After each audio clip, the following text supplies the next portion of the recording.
Now, last topic. The claim that a person or a political position is anti-American. Some of you may be thinking by now, I left this one for last because some of you may be thinking, that goddamn Jensen, what is he? He's anti-American, right? I think, I've been listening to this boy teach. And I got to tell you, I think that boy's anti-American. I do. I really do. Listen to him talk about how he hates America. Okay, let's get something clear. I don't hate America any more than I hate any other nation state. I have a very tense relationship with centralized power. And so the concept of nation states, of large institutions, I do have my problems with nation states. Okay. I'll be up front. I have anarchist tendencies. But I'm a citizen of the United States, still am, still got my passport, I'm still legal, but I don't hate the United States, I don't hate America. I don't even see what that concept could mean, to hate America or be anti. The thing is, when you start to voice critique of the existing system of power, you are often labeled anti-American. And I want to spend a few minutes thinking about this, because I think this is another one of these lazy rhetorical constructions that undermine rather than foster healthy political dialogue. The goal, remember, is always healthy political dialogue. Dialogue in which people come together and converse, share ideas, challenge each other. The lifeblood of democracy, many people have pointed out, is conversation. Right? That democracy goes forward through talking. Right? And so we want to have the richest conversation possible. So far I've suggested that statements like the greatest nation on earth or the national interest undermine that rich conversation. And when you try to make challenges like this, the final assertion is often that you're anti-American, which I think does incredible damage. Now, there's a couple of things to point out about this. One is that the claim that someone is anti-American, that someone is, by virtue of voicing dissent to policies, let's say, someone is in some ways in opposition to your own nation state, that tends to be not uniquely, but a predominantly American phenomenon. In my experience, if you go to France, when people argue about politics, the argument doesn't end by somebody saying, well, you're anti-French. Two French people arguing politics, they don't traditionally accuse each other of being anti-French. Right? This claim of being anti-American is a very American concept. The idea that by voicing a particular political perspective, you are somehow in opposition to your country doesn't happen around the world very much. It happens a lot here. I know, because I'm often on the receiving end of the claim. Right? All right, now let's think a bit about that claim that one is anti-American. In the context of democracy, what could that mean? Now, I suppose if I was arguing that everyone should try to blow up America, right, that you should go destroy America, that might be a way in which the claim that one is anti-American would be accurate. That one wants to destroy in some foundational way the United States. But that's not the claim we're talking about here.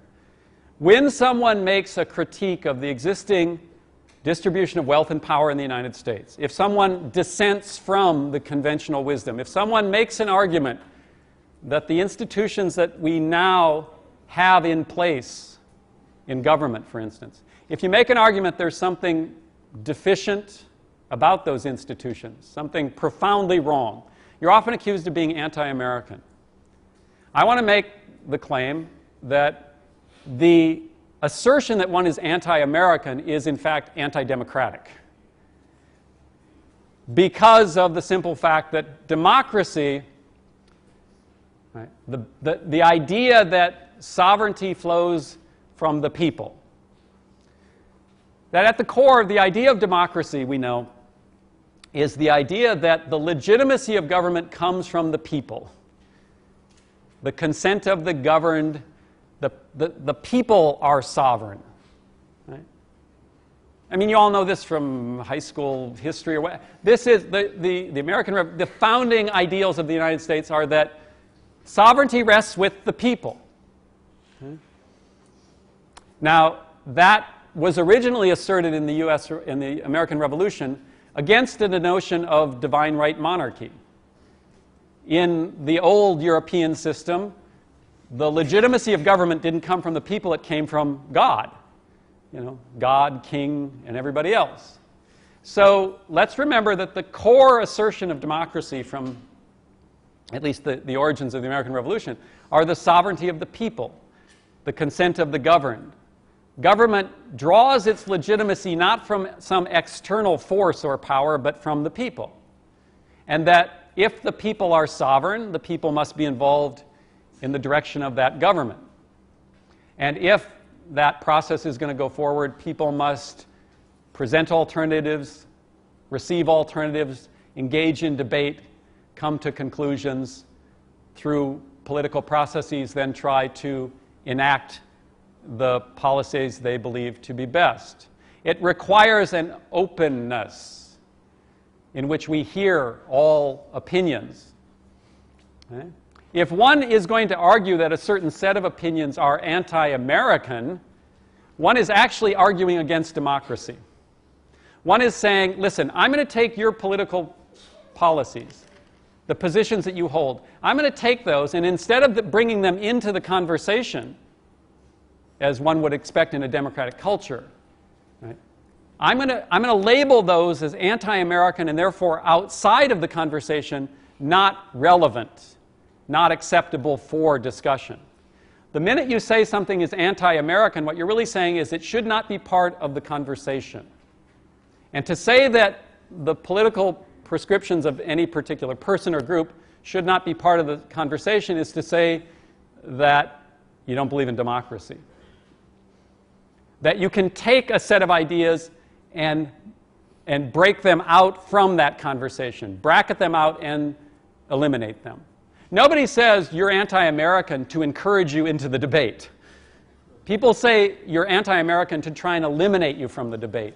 But that debate is democracy itself. So it's actually quite stunning, because this is one of the paradoxes, I would argue, of the United States, that the country that claims to be the birthplace of modern democracy, the United States makes the claim that modern democracy, as we understand it today, arose out of the American Revolution, that we are the seeds of that movement. And yet, it's common in political conversation for people to label something anti-American and try and remove it from the democratic dialogue.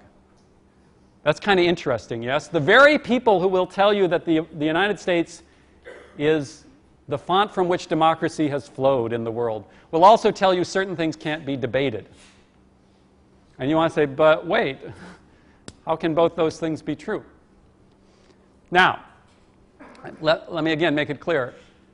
I'm not suggesting that any particular political position is better or worse. There's a lot of folks in the room, and I assume that you come from places across the political spectrum. I'm not saying that my ideas are better by definition. I'm saying that the attempt to label my ideas as anti-American and therefore outside the conversation is in fact anti-democratic. It's not to argue that a particular point of view is superior. It's to say that the essence of democracy is open and reasoned dialogue, not the use of political slurs to try and marginalize certain positions. And in the end, that's what the claim that someone is anti-American really is. It's a political slur. It's the equivalent of saying, you're ugly. Well, you are ugly. And you're anti-American, too. They basically have the same intellectual content. All right. So, what I'm trying to get at today, to wrap it up, is we start with a recognition that the spirit of democracy is rule of the people. That the notion of democracy is that various kinds of authoritarian systems that have existed in history have been pushed aside for this really radical idea that people should rule themselves. And that we all endorse that. That's part of being, in the modern world. But the question is how to make that real in a complex world.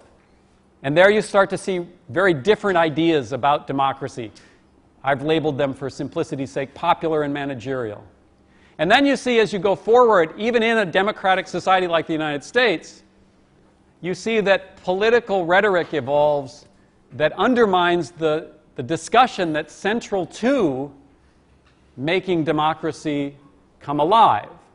And so that one of the things I want to argue is that part of the task of citizens, and this is going to come into play especially when we start talking more about journalism, part of our task is to wipe away, to the degree we can, that lazy political rhetoric, to create space in which we don't resort to political platitudes, but in fact we get below that and do the difficult work of engaging each other in conversation.